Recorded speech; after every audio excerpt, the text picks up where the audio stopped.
Now, it's my great pleasure to introduce our esteemed guest of honor, Dr. Suman Billa, Additional Secretary of the Ministry of Tourism, Government of India.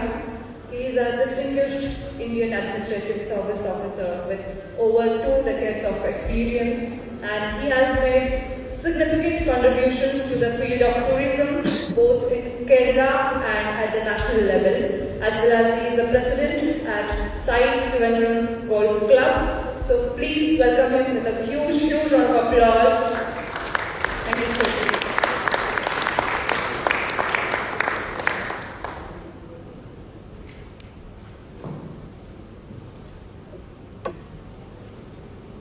Good morning to all of you. It's good to be amongst friends.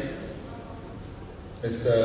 Anirudh Shivdekar, President of the Golf Industry Association, Mr. Anik Mehrotra, Mr. Sandeep Rehan, past President, Mrs. Dipali Shah, ladies and gentlemen. The President has just spoken about the necessity of improving the game of golf and popularizing this in India. I will come at it a little bit more differently. I will try to speak about how golf can become a vital contributor to the tourism piece of India and how it can go on to become an economic engine for the growth of the economy. And there are many reasons why it would be so. As most of you know, India is the fastest growing world economy for several years now. We've been averaging a growth rate of 7% for almost 8 to 9 years, and there is nothing in the market to suggest that that is going to change. The importance of that is that we all assume that as the economy continues to grow, tourism will also continue to grow, and it will have to grow in tandem with the economy. As aspirations rise, as disposable incomes grow, there will be more and more people who will be playing golf in India. There will be more golf courses and there will be more tourists who will be visiting India for the purpose of playing golf. As far as tourism goes, the contribution that the tourism sector does for the national gross domestic product is 5.4%. Now, if you look at a global benchmark, I think that the average, a reasonable number would be about 10%.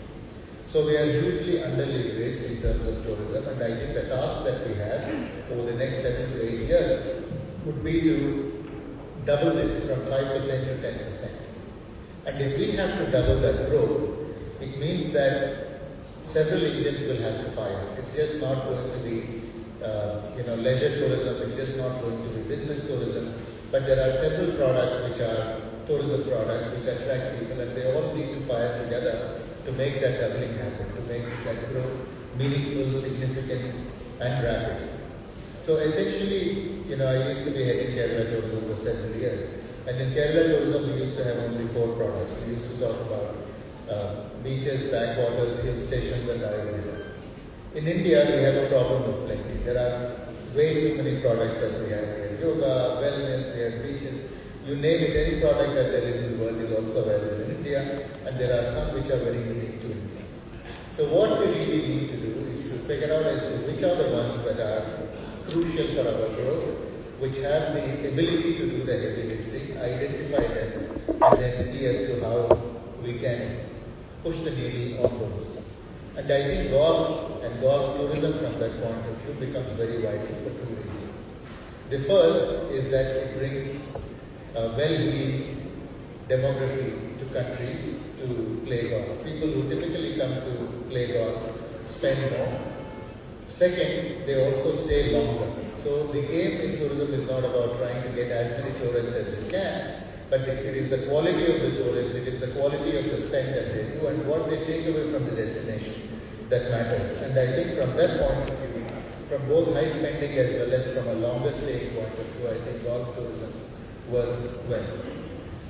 Golf also has another advantage. A country like India has seasonality. You have the peak season, which sort of in the northern part of the country is from November to January, early February. Golf can actually support by pushing up the numbers in the shoulder months, which lead on to the peak season. And in that way, golf will be able to flatten the seasonality that we have, especially for the well-heeled segment of the market.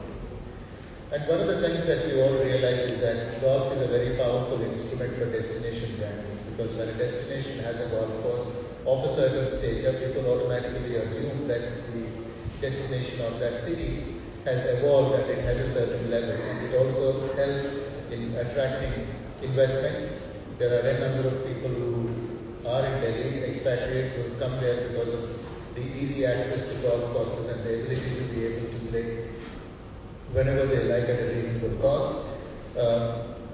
So I think these are some advantages that we have. Golf tourism also creates employment, not just directly, but it has the ability to create employment, both direct and also indirect, in and around the golf course, around in the ecosystem. And one of the important things that we should also realize is that the MICE segment in the world, that is the meetings, incentives, conventions and exhibition segment in the world, people travel all across for these. And golf is a very strong, attendant thing, a very strong attraction for those people to come. You can have your meetings, convention, whatever it is, and then you also get a game or two. There is nothing like that to make it more attractive. Golf also fits well with wellness and with health and wellness, because typically, after you've played a game, there is a propensity for people to explore the spas, etc. So I think it adds to the local economy. And real estate development, as you can see that there's a golf course in the center, and there's a whole lot of real estate development that we have. And this very place where we are is testimony to how it can galvanize real estate development.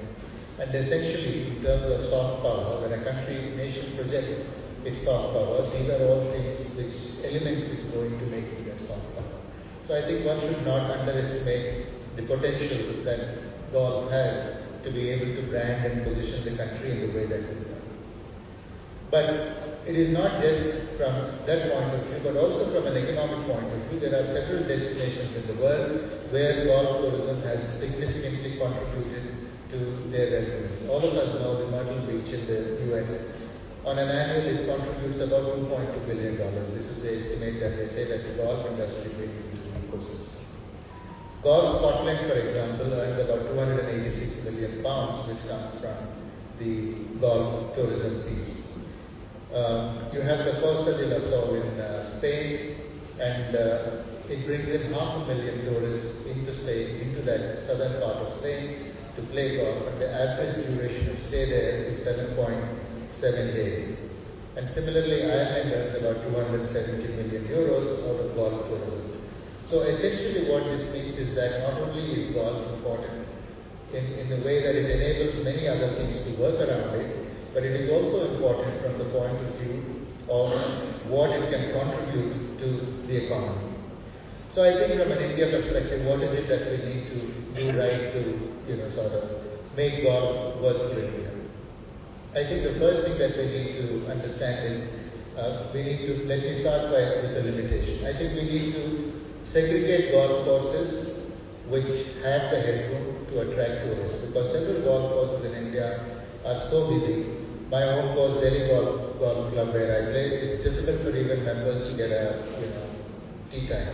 So the opportunity of being able to host tourists who come is very negligible. So I think those are not the people who are going to be able to support these members. I think what we need to do is to look at golf courses which have headroom, which will be able to attract and which will be able to host tourists and focus on those. The second thing that we need to do is to integrate the stakeholders. I think today in India, we've not connected the dots and we've not got our game right. So essentially it is the golf courses who are promoting themselves, the hotels are promoting themselves separately, the MICE and convention center people are doing that separately, the tour operators are trying to put something together. I think what we need to do is to bring all the stakeholders together and create a game plan for a destination on how is it that we are going to, create a package which is compelling for the tourists. And I think what it requires is that each of you do not go individually, because if I have settled the green fee with the golf course, I still have to go and figure out what are the other attendant costs for me, how much does it cost for me to stay in a hotel, etc. For me to make that final call. And which is why I think we need to this packaging is very important, and I think for us to be able to develop the package, it is very vital that we integrate all the stakeholders into this. The second thing that we need to do is I think we will have to work in engaging with the ecosystem.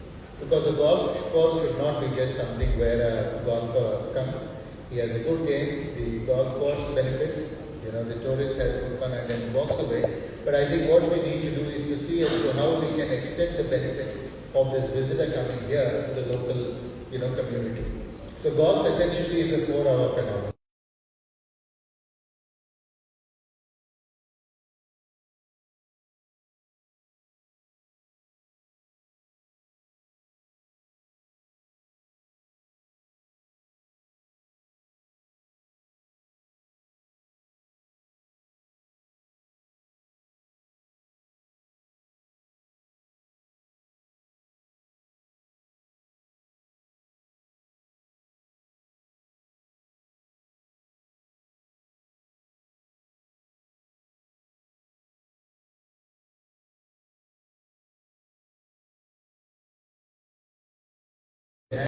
Engaging with the community, handhold them to create these, curate these experiences, which will enhance the experience for the golfer who comes. The third thing that we need to do is to form circuits, because I think what we need really is to create a national and also regional golf tourism alliances, because it's not easy for me to go and sell myself as Oxford all the time. If I were to bundle it together with 2-3 other golf courses which are there, which are similarly positioned, it makes much more sense for me to take that, the package to them, saying that day 1 you play here, day 2 you play at, place 2, and the day 3 at course 3. So it bundles together a sort of experiences of having played in 3 or 4 golf courses. And unfortunately, that is some place where we have not worked yet. I think we need to create these, national alliances. We need to create these circuits. It can be something like, maybe perhaps a Himalayan circuit where somebody can go and play at Royal Springs in Srinagar. They can go to Himachal and play at Naldera, which is a different experience. And all of these courses can create, unique value propositions. One of the things, the fourth thing, and I think something that where we are also missing, is that we need to do some joint promotions. Can we work with other entities like, say, airlines? If there are golfers who are coming from somewhere, what stops us from going and speaking to the airlines and saying, can you give us a concessional fare on bringing the, golf set from traveling from place A to place B? And this is going to be an incentive if there is an attractive aviation package, which also adds to the in-destination thing. And airline is just one thing. You could do cross promotions with states, you could do promotions with Incredible India, for example. So I think the opportunities are endless. We could work with a certain brand of hotels who, perhaps give these opportunities for us. Fifth, I think we need to start looking at doing high-profile events. And I think most of the things that we support today is that if you're a European PGA Tour tournament, then we give you 2 crores, and there is some support like that which the government of India gives. But I think what we need to do is, as an industry and the government, we need to really think and say, what is an event? What is it that we need to plan to make India happen on the global map? What is the event that will make people take notice of this? And the one thing that comes to my mind is the Dubai Open. When they had the golf course, they launched it with a big splash, big prize money, etc. So essentially, I think the sum of the publicity that they got is much more than supporting 20 smaller events to come and play in Dubai. And this is not something that only the government will do. This is something that the industry will have to champion and seek the support of the government to make it happen. The 8th point is that sustainability is becoming increasingly important. Not only is sustainability important from a development and maintenance point of view, sustainability is also impacting on the choices that users make. So typically, I was reading a paper maybe a couple of months ago, and it said as to how avid golfers who are traveling to different parts of the world to play golf are actually looking at the sustainability of the courses that they play and how responsible they are engaged with the communities where these golf courses are. So this preference is moving towards towards making ethical choices. And I think it's important for us to stay ahead of the curve. It's not that the world has gone in one direction and then we start to work our game. I think it's important for us to start upping our game from now on and be ahead of the curve. So which essentially means that we need to look at a responsible tourism framework or a responsible golfing framework, which means that not only should we be environmentally responsible, we should be socially responsible, so that when a golfer comes and then he plays, he learns something from the society, and there is an interaction of mutual respect between the community and between the golfer. And there should also be economic responsibility in the sense that we must also be supporting the community where the golf courses are. My 10th is that skill development is very vital, and I think one of the big challenges that we have in India is that the skill sets of the caddies are typically very variable. There are very good caddies, there can be very poor caddies, because we do not have a proper framework in which we sort of train them. And I think it's very, very vital for us to train the caddies, the staff that are in the golf course, but the entire ecosystem, including the hospitality side, etc. Yesterday I was pleasantly surprised to listen to our friends Anil to say that they are actually working on training the general managers and taking them to the next level, and they are creating a framework for that. I think it's very important for us to stay ahead of the game. It's not enough to do what the rest of the world does. I think India should, in keeping with what we are doing in several fronts, we should actually move ahead of the curve and be the ones to lead the change around the world. The one point I think which is also very vital is that we should start working more with the state governments. It's important for us because India is not the government of India and India is not the industry.